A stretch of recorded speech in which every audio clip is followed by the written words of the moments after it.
Bab 381. Bukan hanya Wu Donghai yang marah.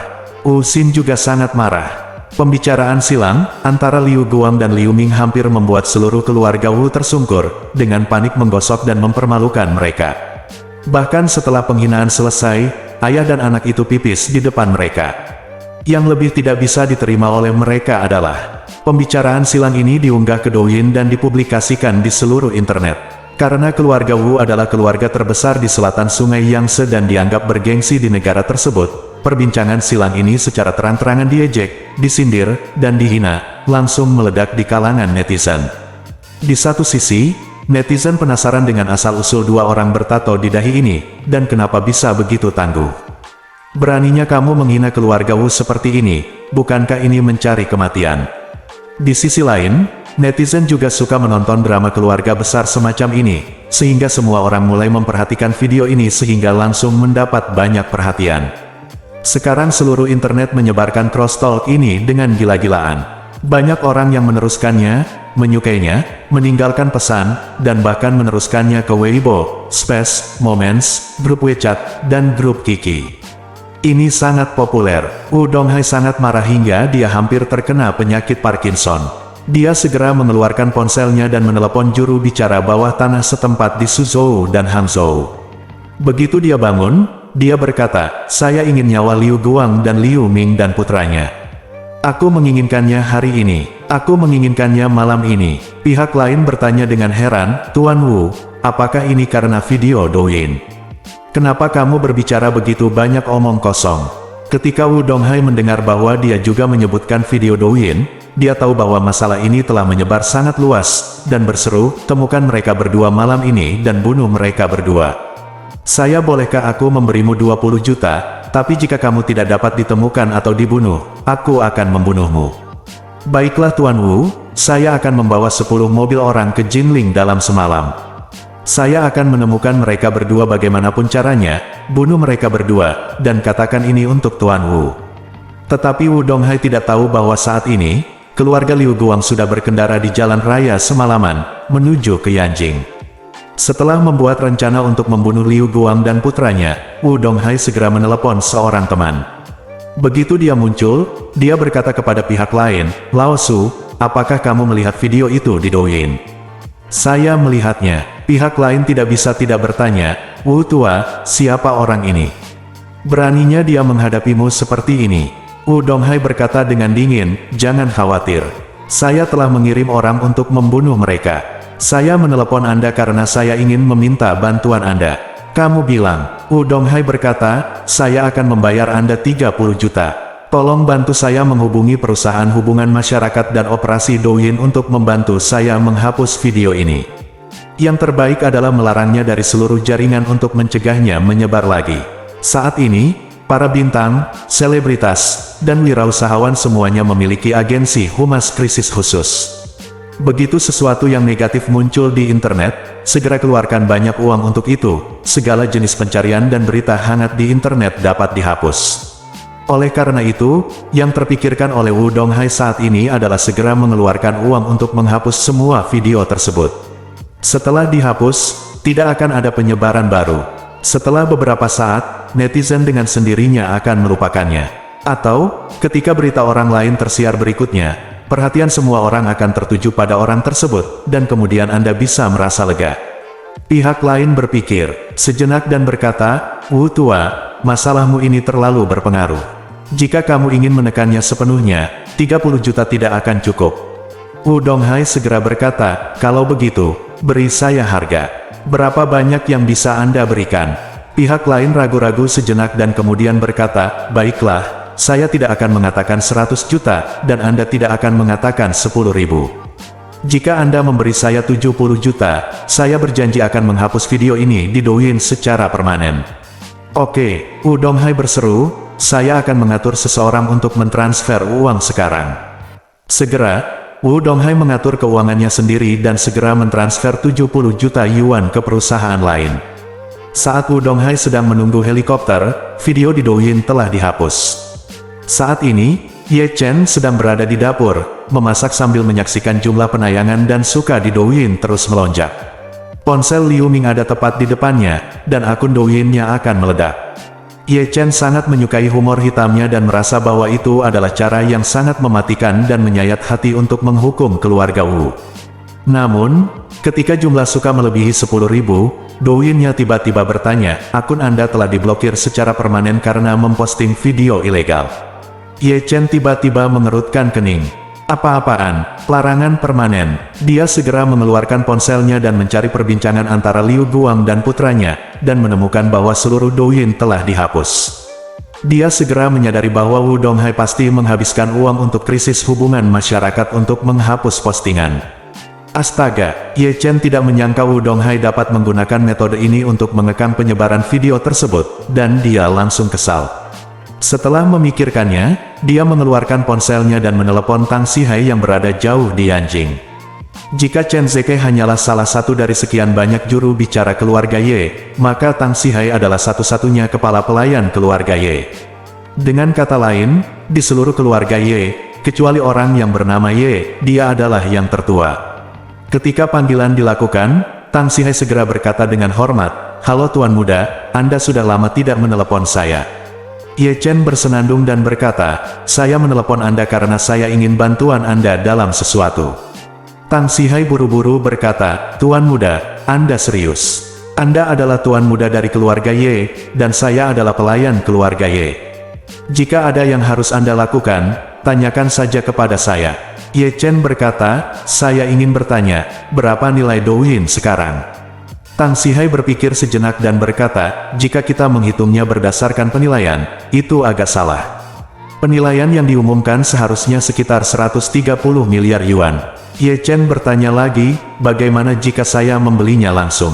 Berapa harganya?" Tang Sihai berkata, "Harga tetapnya antara 80 miliar dan 90 miliar. Ye Chen bertanya lagi, "Bisakah Anda membantu saya membeli Douyin?" "Baik," Tang Sihai segera berkata, "Tuan, mohon tunggu sebentar. Saya akan meminta seseorang menghubungi bos Douyin.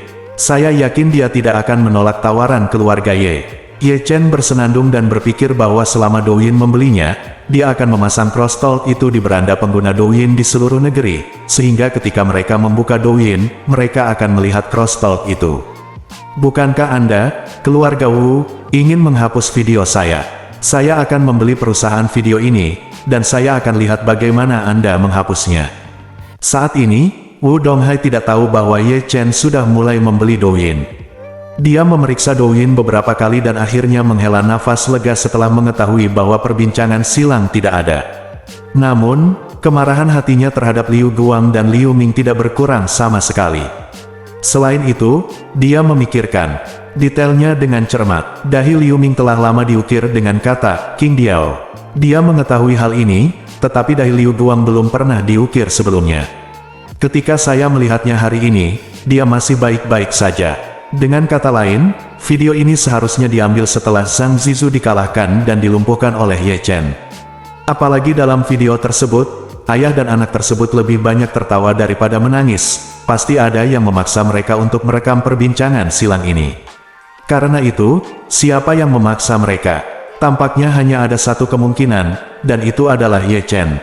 Memikirkan hal ini, Wu Donghai mengertakkan gigi karena kebencian. "Ya, aku akan membunuhmu suatu hari nanti. Kalau tidak, saya disebut manusia yang sia-sia." Bab 382. Tepat ketika Wu Donghai akhirnya menghela nafas lega karena video Douyin telah dihapus, dia tidak pernah membayangkan bahwa seluruh Douyin telah menyelesaikan kesepakatan dengan keluarga Ye di Yanjing. Yanjing Yejia mengakuisisi sepenuhnya Douyin senilai RMB 85 miliar. Sebelum berita ini dirilis, keluarga Ye sudah mulai mengambil alih seluruh operasi Douyin. Hal pertama yang mereka lakukan adalah memulihkan akun Liu Ming yang terhapus, dan juga memulihkan video viral yang terhapus. Segera setelah itu, teknisi mengatur pengaturan sehingga semua pengguna Douyin di seluruh negeri dapat melihat perbincangan silang ini segera setelah mereka membuka layar. Wu Donghai tidak tahu bahwa keadaan telah berubah 180 derajat. Ketika dia sedang menunggu helikopter datang, dia tiba-tiba menerima telepon lagi dari Wuki. Wuki berteriak panik di telepon, "Ayah, apa yang terjadi? Mengapa semua tentang perbincangan silang ketika Anda membuka Douyin?" Sekarang jumlah suka telah melebihi 2 juta. Saya bertanya kepada banyak orang, Douyin mereka kapan suaranya dihidupkan, itulah perbincangan silang. Apa? Donghai tiba-tiba berseru dan berseru, apakah kamu yakin? Saya baru saja menghabiskan 70 juta untuk menyelesaikan masalah ini.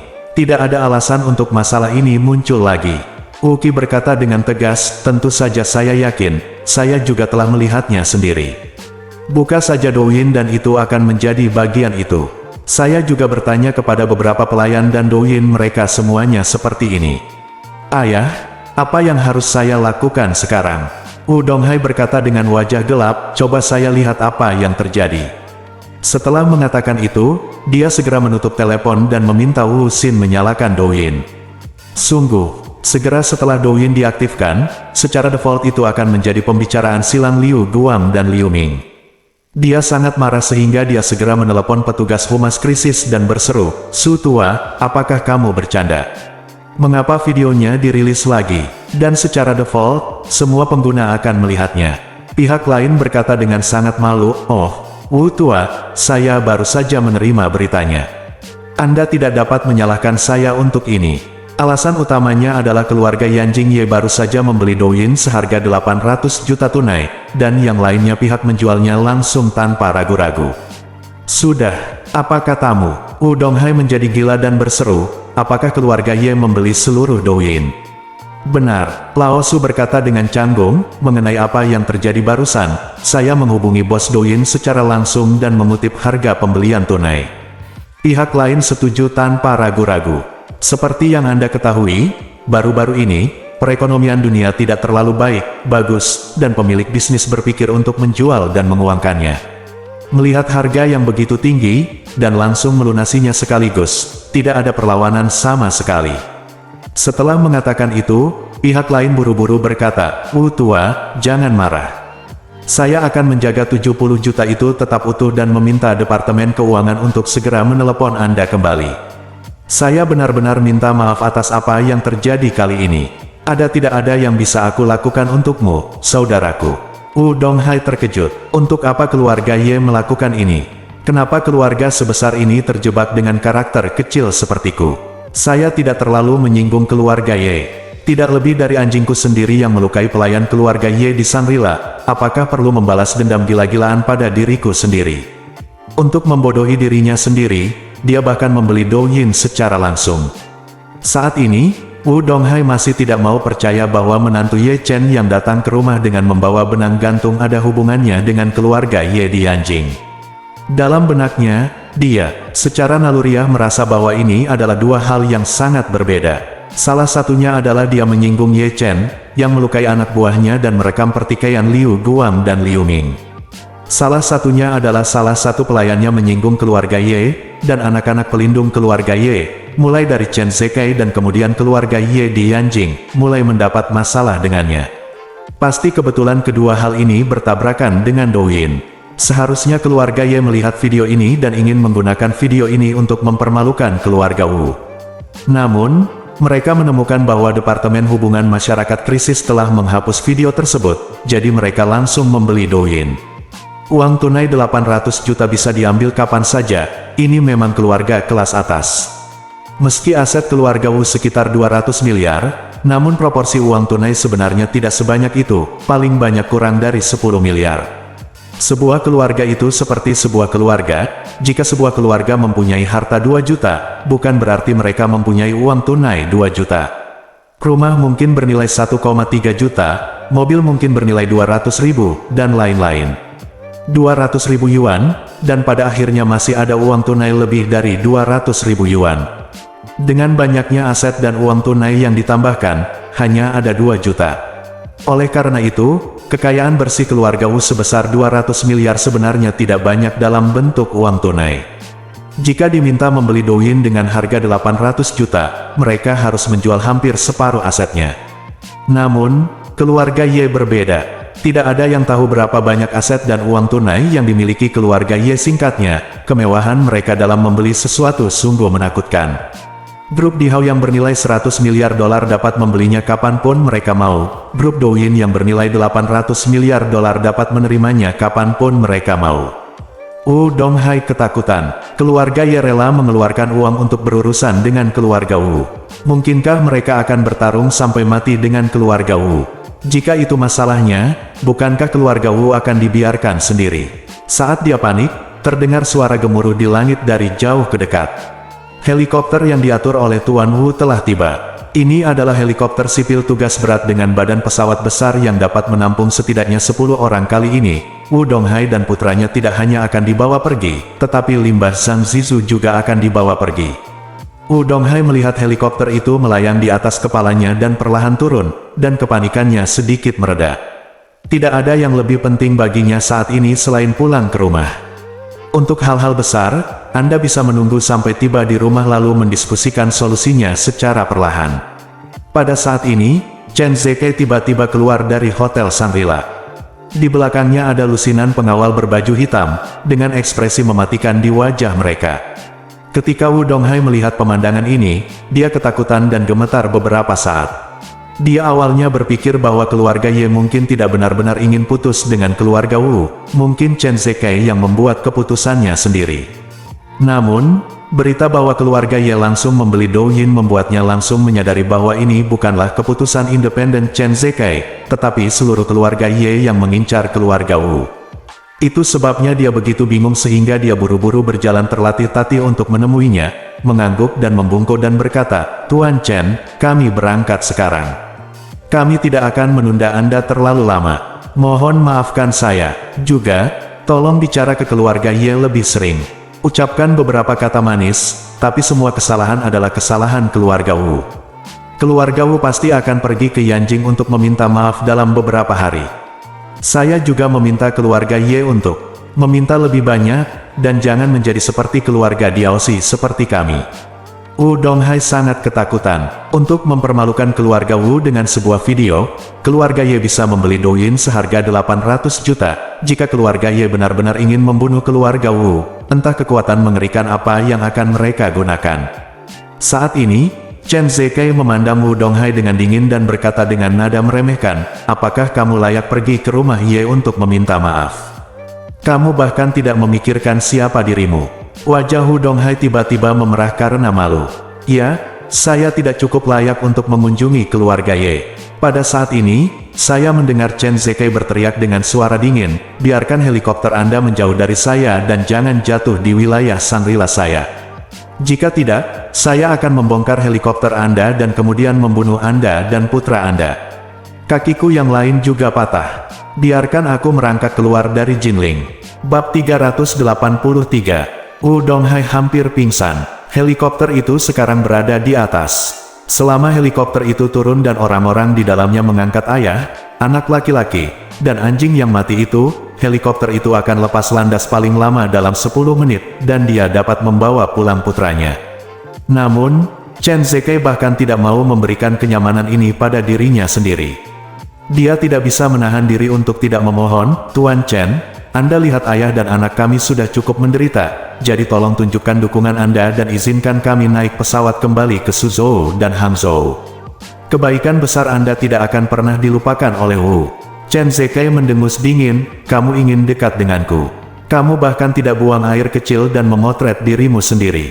Apakah itu layak?" Setelah berbicara, Chen Zekai melambaikan tangannya, "Saya sudah mengatakan apa yang saya katakan. Begitu pesawat mendarat, pilotnya akan ditarik ke bawah dan kakinya patah. Saya tidak ingin pesawat itu lagi. Anda dan Anda nak juga tidak menginginkan kaki yang lain." Wu Donghai sangat putus asa. Dia tahu bahwa Chen Zekai tegas dan tidak akan pernah memberinya wajah ini. Jadi dia hanya bisa menghela nafas dan berkata dengan air mata mengalir di wajahnya, "Tuan Chen, tunggu sebentar, saya akan memanggil pilotnya sekarang." Saat dia berbicara, dia terlatih-tatih ke samping, meminta informasi kontak pilot dari perusahaan penerbangan umum, dan menelepon pihak lain.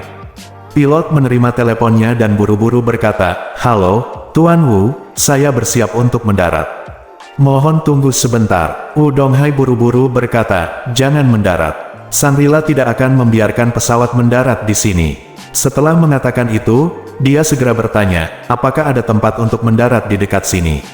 Anak saya dan saya memiliki keterbatasan kaki, jadi kami tidak bisa melangkah terlalu jauh." Ups, kata pilot dengan canggung, Tuan Wu, ini adalah kawasan perkotaan. Selain alun-alun di pintu masuk Shangri-La tempat Anda bisa mendarat, satu-satunya tempat Anda bisa mendarat adalah celemek di atap dari Shangri-La. Itu juga tidak akan berhasil. Wu Donghai berkata, kita harus menghindari Shangri-La. Pilotnya berkata, ya, ada sekolah dasar yang jaraknya 2 km. Kita bisa mendaftar dan mendarat di taman bermain sekolah dasar itu. Ini tempat terdekat, 2 km. Wu Donghai ragu-ragu. Baik saya maupun anak saya timpang, kedua kaki kanannya cacat dan tidak bisa mengemudi. Apakah terlalu jauh untuk berjalan ke sana? Apalagi ada anjing yang mati. Memikirkan hal ini, dia buru-buru bertanya, berapa banyak orang di pesawat Anda? 3. Wu Donghai buru-buru berkata, baiklah, saya akan memberi kalian masing-masing 10.000 yuan. Setelah kalian mendaratkan pesawat di sekolah dasar itu, naik taksi untuk menjemput kami. Kami ada 7 di sini, dan kaki serta kaki kami tidak sangat bagus. Pihak lain berpikir sejenak dan berkata, baiklah, Tuan Wu, mohon tunggu sebentar. Kami akan menjemput Anda setelah kami mendarat. Helikopter itu melayang di atas sejenak, lalu naik dan terbang menjauh. Wu Donghai menyeka air matanya dan berkata kepada Chen Zekai, Tuan Chen, apakah Anda puas sekarang?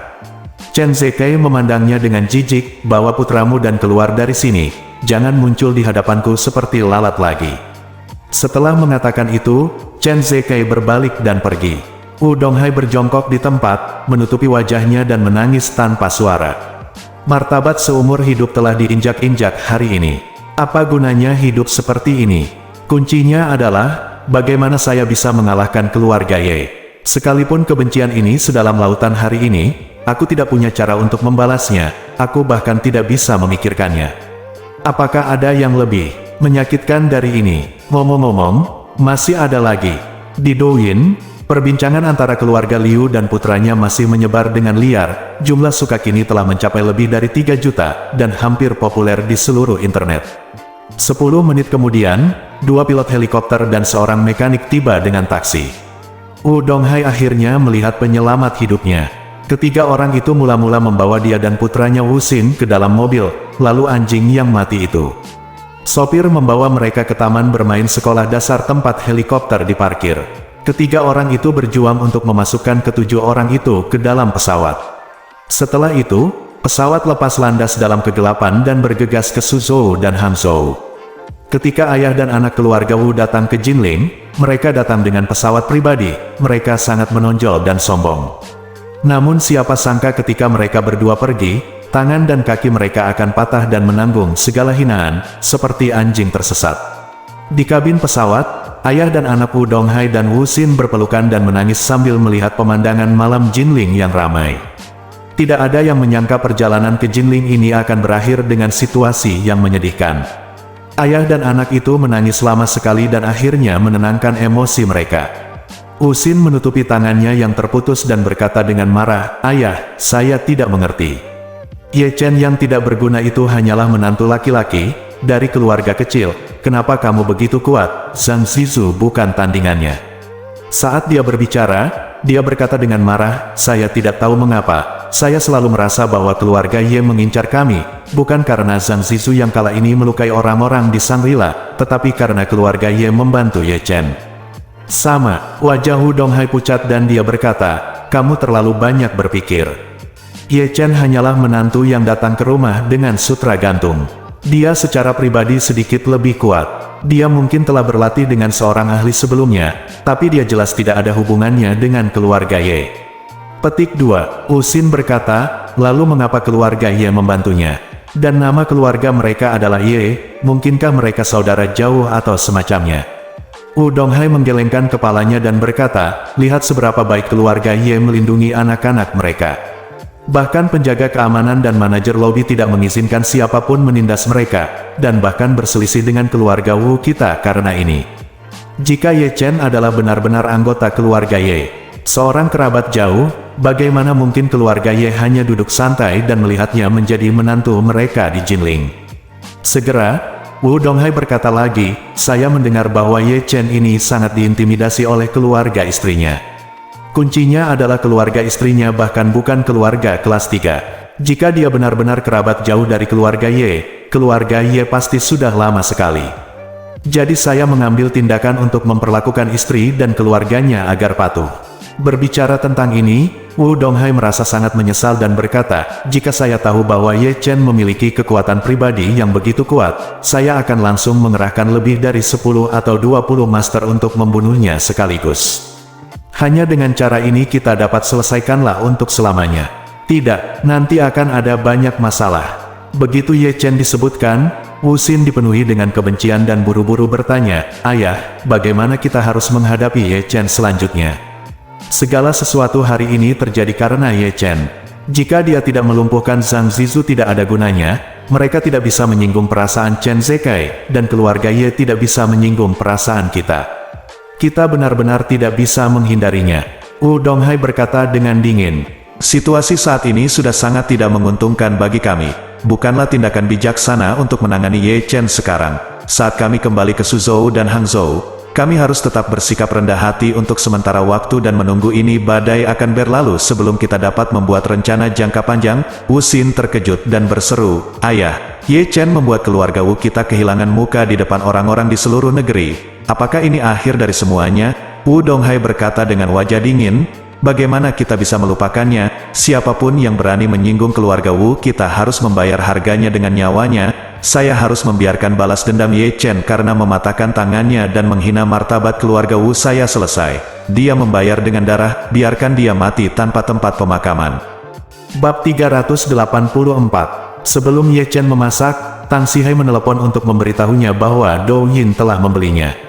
Dia membuka Douyin dan melihat bahwa video tersebut telah dipulihkan dan memang video pertama yang dibuka semua pengguna. Jumlah suka meningkat pesat dan sekarang melebihi 10.000. Ini membuatnya merasa senang. Anda pikir Anda hebat dan bisa mengendalikan Douyin, jadi saya akan membeli Douyin secara langsung. Apakah Anda tercengang sekarang? Inilah perasaan yang saya inginkan. Tampaknya keluarga Wu akan merasa tidak nyaman sekarang. Video ini akan ada di Douyin setidaknya untuk beberapa saat lagi. Keluarga Wu pasti merasa sangat tidak nyaman, tapi pasti tidak ada yang bisa mereka lakukan. Ketika makanan sudah siap, Ye Chen meletakkan ponselnya dan keluar dari dapur dengan membawa makanan. Baru kemudian dia menyadari bahwa istrinya Xiao Churan juga telah kembali dan sedang duduk di ruang tamu sambil melihat ponselnya. Tidak hanya Xiao Churan yang melihat ponselnya, tetapi ayah mertuanya Xiao Changkun dan ibu mertuanya Malan juga melihat ponsel mereka. Sambil menonton, Malan menghela nafas, keluarga Liu benar-benar pemberani. Berbicara tentang keluarga Wu seharusnya tidak menghukum mereka sampai mati. Xiao Churan terlihat sangat gugup. Dia mengenali Liu Ming di video itu. Dia melihat noda di dahi Liu Ming dengan matanya sendiri. Awalnya saya pergi ke pemandian air panas bersama suami saya Ye Chen dan sahabat saya Dong Ruolin, dan mengalami sedikit konflik dengan Liu Ming di tempat parkir, lalu dia tiba-tiba muncul dan membantu Ye Chen memukuli Liu Ming dengan keras. Belakangan, Ye Chen lah yang membuat Liu Ming mengukir kata miskin di dahinya.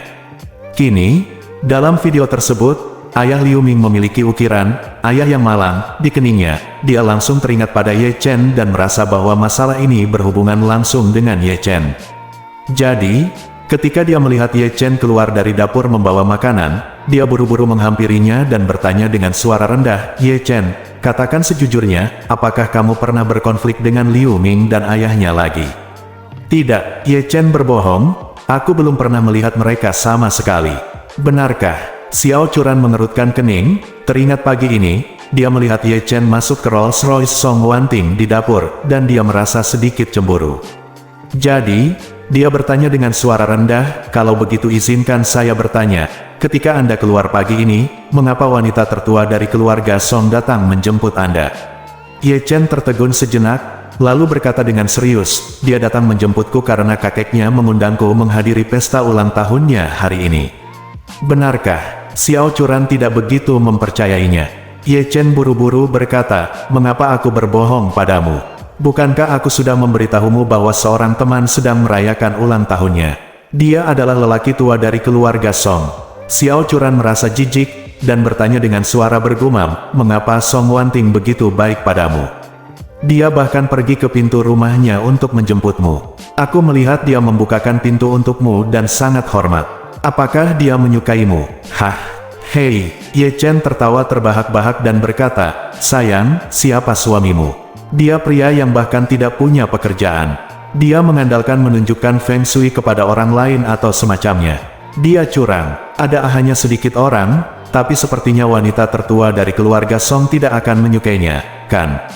Keluarga macam apa keluarga Song itu?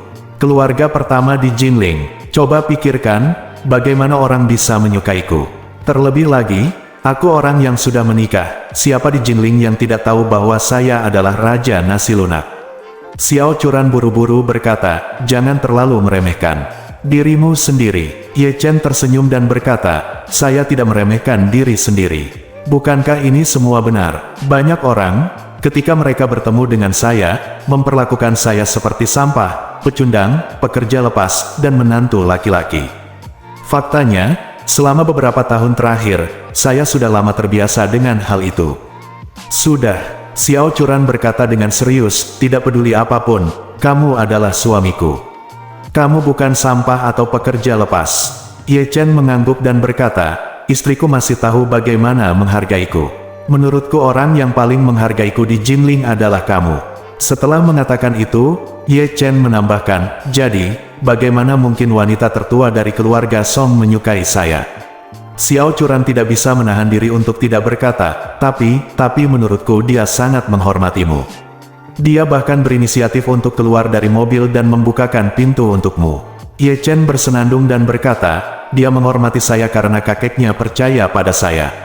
Kakeknya semakin tua dan semakin percaya pada keberuntungan dan nasib Feng Shui, dan sayalah yang lebih dia percayai. Jadi dia menghormati saya, miliknya cucunya secara alami akan bersikap sopan kepadaku. Jika dia mengabaikanku, kakeknya akan menyalahkannya, dan dialah yang tidak beruntung. Xiao Churan sedikit mengangguk. Penjelasan Ye Chen sepertinya tidak ada masalah. Semuanya masuk akal dan bisa dijelaskan. Memikirkan hal ini, banyak keraguannya hilang. Faktanya, suasana hatinya sedang tidak baik sepanjang hari ini. Saat berbelanja dengan Dong Ruolin, dia tampak sedikit tidak tertarik dan khawatir. Alasan utamanya adalah dia selalu merasa Song Wanting sepertinya tertarik pada Ye Chen. Jangan katakan bahwa wanita memiliki indera keenam yang terkuat. Hanya melihat dari kejauhan, dia merasa Song Wanting sepertinya menyukai Ye Chen. Dan dia benar melakukannya. Untungnya, Ye Chen bereaksi cepat dan langsung meremehkan dirinya sendiri untuk menutupi keraguan di hatinya. Faktanya, Ye Chen mengetahui kasih sayang Song Wanting padanya jauh di lubuk hatinya. Dia tidak bodoh. Dia merasakan banyak hal sendiri. Dia dapat melihat bahwa Wanting Song pasti memiliki perasaan padanya, dan perasaannya sangat kuat. Tentu saja, dia tidak berniat mengkhianati Xiao Churan, jadi terhadap Song Wanting, dia selalu berpura-pura bodoh dan bingung, berpura-pura mengerti. Untungnya, Song Wanting lebih anggun dan pendiam serta tidak berinisiatif mengungkapkan perasaannya pada dirinya sendiri, jadi dia memberi ruang pada dirinya untuk berpura-pura bingung. Saat ini, Xiao Churan merasa jauh lebih lega dan berkata, sebaiknya kamu tidak terlalu dekat dengan orang-orang kelas atas ini di masa depan.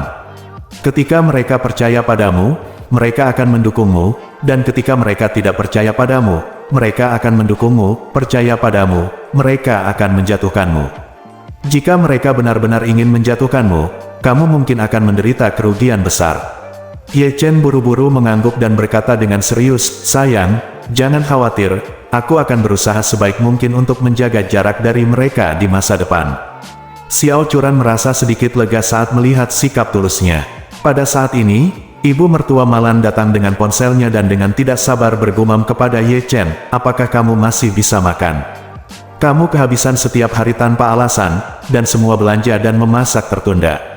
Ayahmu dan aku sudah lama menunggu dalam keadaan lapar.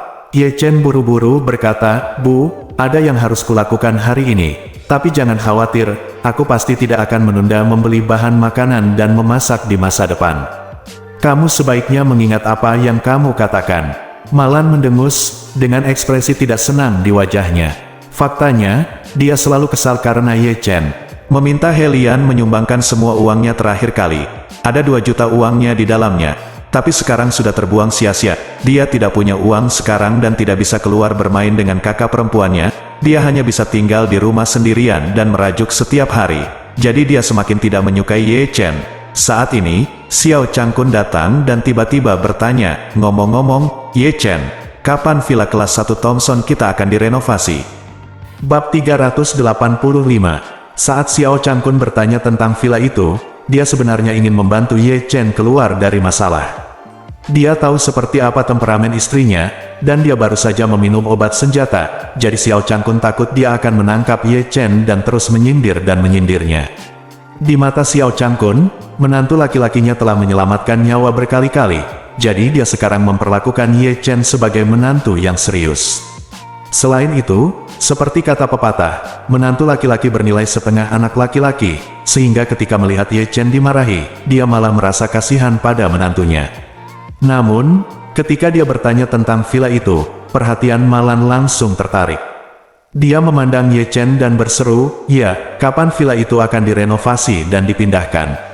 "Saat kita pindah, saya akan memiliki ruangan terpisah dengan mesin mahjong, sehingga saya bisa menjadi seperti teman saya." Saya bertanya teman-temanku datang ke villaku untuk bermain mahjong. Ye Chen diam-diam berpikir, bermain mahjong. Apakah Anda punya uang untuk kehilangan? Bukankah memalukan bagi Anda untuk tinggal di villa besar yang bernilai lebih dari RMB 100 juta, mencari seseorang untuk datang ke rumah Anda untuk bermain mahjong, lalu kehilangan 2.000 yuan dan tidak mampu membelinya? Tapi dia pasti tidak bisa mengatakan hal ini kepada ibu mertuanya secara langsung, jadi dia hanya menertawakannya di dalam hatinya.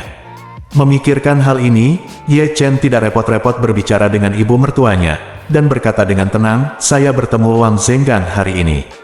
Dia mengatakan bahwa villa pada dasarnya didekorasi, kecuali perabotan dan peralatannya. Jika kita mau untuk pindah, kita bisa membeli beberapa furnitur. Masukkan peralatannya dan kamu bisa pindah." "Bagus." Xiao Changkun sangat senang saat mendengar bahwa dia bisa tinggal di villa. Malan di samping juga bersemangat dan tertawa, Oke. Akhirnya aku bisa menyingkirkan rumah rusak ini." Saat dia mengatakan ini, dia tiba-tiba sadar kembali. Membeli furnitur dan peralatan. Apa-apaan? Bukankah villanya dilengkapi dengan perabotan atau peralatan? Marven sudah menyumbangkan uangnya ke proyek harapan, jadi bagaimana dia bisa membeli peralatan sendiri? Memikirkan hal ini, ekspresi Malan segera berubah menjadi jelek, dan dia berkata dengan dingin, "Wang Zenggang itu bertindak terlalu jauh. Dia memberikan villa yang begitu mahal tanpa menyediakan perabotan dan peralatan, dan meminta kami untuk membelinya sendiri. Kenapa kamu sangat remeh?" Petik 2. Ketika Xiao Churan mendengar ini, dia berkata tanpa daya, "Oh Bu, mengapa kamu seperti ini? Mereka memberimu sebuah villa senilai lebih dari 100 juta yuan, dan kamu masih belum puas." Melihat ekspresi marah Malan, Ye Chen langsung mengerti. Sebagai ibu mertua, dia pasti takut Xiao Churan dan Xiao Changkun tahu bahwa dia telah kehilangan semua uangnya. Jadi, Ye Chen sengaja berkata, "Bu, Wang Zenggang memberi saya sebuah villa, bukan furnitur dan peralatan. Selain itu, Anda harus memilih furnitur dan peralatan sesuai dengan preferensi pribadi Anda. Jika Anda tidak menyukainya, akan ada begitu banyak di mana harus meletakkan furnitur." Malan berkata dengan tegas, "Mengapa saya tidak menyukainya sebagai hadiah? Selama tidak ada biayanya, saya menyukainya." Xiao Changkun menjawab percakapan tersebut dan berkata, "Oh, tidak apa-apa, kita membeli furnitur yang kita suka. Besok kita akan pergi ke toko furnitur untuk melihat-lihat dan melihat-lihat. Jika ada furnitur yang kita suka, kita bisa membelinya. Kami tidak kekurangan uang. Lagi pula, kami masih punya sekitar 2 juta di rumah. Kami tidak bisa menghabiskan paling banyak lebih dari 1 juta untuk membeli furnitur dan peralatan rumah tangga yang bagus." Malan tiba-tiba panik dan berseru, "Apa yang harus saya beli?" "Tidak, biarkan Wang Zenggang memberikannya." Setelah mengatakan itu, dia dengan marah berkata kepada Ye Chen, "Cepat panggil itu Wang Zenggang." "Apa yang kamu lakukan? Mobil sudah dikirim, tapi jika kamu tidak menambahkan tangki bensin, bagaimana saya bisa mengendarainya? Biarkan dia mencocokkannya dan kita bisa memindahkannya lewat."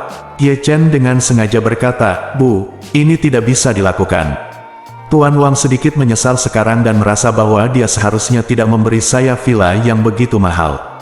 Dalam 2 hari terakhir, dia bahkan mengatakan kepada saya bahwa dia ingin untuk mengubahnya menjadi villa yang lebih kecil dan lebih terpencil untukku. Kain wol, apa-apaan ini? Malan menjadi cemas dan mengutuk, omong kosong macam apa ini? Saya memberi seseorang hadiah, dan bagaimana saya bisa mendapatkannya kembali? Ye Chen merentangkan tangannya, bagaimanapun, ini adalah hadiah dari seseorang.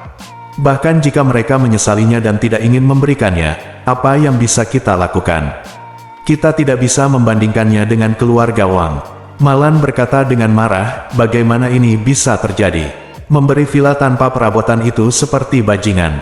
Xiao Changkun berkata, oke, kamu harusnya puas, berhenti mengobrol di sini, keluarkan uang keluarga kita dan beli furnitur besok.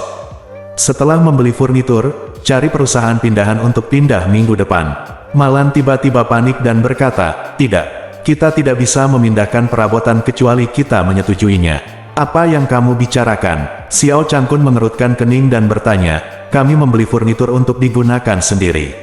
Apalagi yang ingin kami katakan? Aku. Malan berkata dengan panik, aku tidak mau membelinya. Jika kamu ingin membelinya, kamu bisa membelinya sendiri. Xiao Changkun berseru, omong kosong apa yang kamu bicarakan? Bagaimana saya bisa punya uang untuk membeli furnitur? Menantu saya memberi saya uang untuk makan malam. Apa? Malan tiba-tiba meledak dan berseru, Ye Chen, dari mana kamu mendapatkan 20.000 yuan? Marven berkata, uang pribadi. Uang pribadi. Malan berkata dengan marah, kamu makan dari keluarga kami, tinggal di keluarga kami, dan menggunakan uang keluarga kami. Beraninya kamu menyembunyikan uang pribadimu. Katakan padaku, berapa banyak uang pribadi yang tersisa, tinggalkan saja semua untukku untuk diamankan. Petik 2. Malan tergila-gila pada kemiskinan dan ingin menghasilkan uang. Ketika dia mendengar bahwa Ye Chen punya uang pribadi, dia langsung menjadi serakah. Ye Chen berkata dengan tenang saat ini, Bu, saya belum menabung banyak uang pribadi. Saya hanya sesekali menunjukkan Feng Shui dan hal-hal lain kepada orang-orang dan menghasilkan uang. Bukankah saya membeli 2 BMW? Saya tidak punya masih banyak uang yang tersisa. Malan buru-buru bertanya, berapa banyak uang yang kamu punya jika kamu tidak punya banyak uang? Ye Chen mengangkat bahu, mungkin kurang dari 10.000 yuan, mungkin 7 atau 8.000. Transfer padaku. Malan berseru, kamu tidak diperbolehkan menyimpan 1 sen pun uang pribadimu mulai sekarang. Xiao Churan benar-benar tidak tahan, dan berkata dengan wajah dingin, Bu, kenapa kamu selalu menindas Ye Chen? Tidak mudah baginya untuk menghemat uang, dan totalnya hanya sedikit. Kamu masih berpikir tentang itu, bukankah kamu memilikinya? Lebih dari 2 juta. Malan terdiam sesaat, bagaimana saya bisa mempunyai lebih dari 2 juta? Jadi dia hanya bisa berkata dengan marah, nah, kalau kita pindah, kita bisa memindahkan furnitur lama ini dan puas dengan itu. Apa? Xiao Changkun tertegun dan berkata, tahukah kamu seberapa besar villa itu? Villa ini memiliki 3 lantai di atas tanah dan 2 lantai di bawah tanah, dengan luas total lebih dari 1000 meter persegi. Rumah kami hanya memiliki totalnya lebih dari 100 meter persegi. Dengan jumlah furnitur yang sedikit ini, apa yang bisa ditunjukkannya? Saat dia mengatakan itu, Xiao Changkun menunjuk ke sofa kainnya sendiri dan berkata, jika kita meletakkan sofa lusuh ini di ruang tamu bos seperti Thomson Yipin, akan jadi apa? Bukankah seperti semut menunggangi gajah?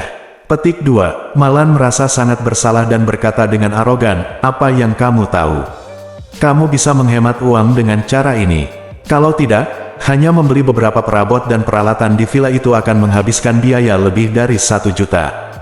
Hanya untuk kesombongan, kamu menghabiskan begitu banyak uang-uang. Orang-orang tidak tahu bagaimana menjalani hidup mereka. Xiao Changkun tercengang. Apakah saya keluar dari kesombongan? Saya tidak bisa menjalani hidup saya. Mengapa kamu, Malan, berani mengatakan hal seperti itu padaku? Bersambung.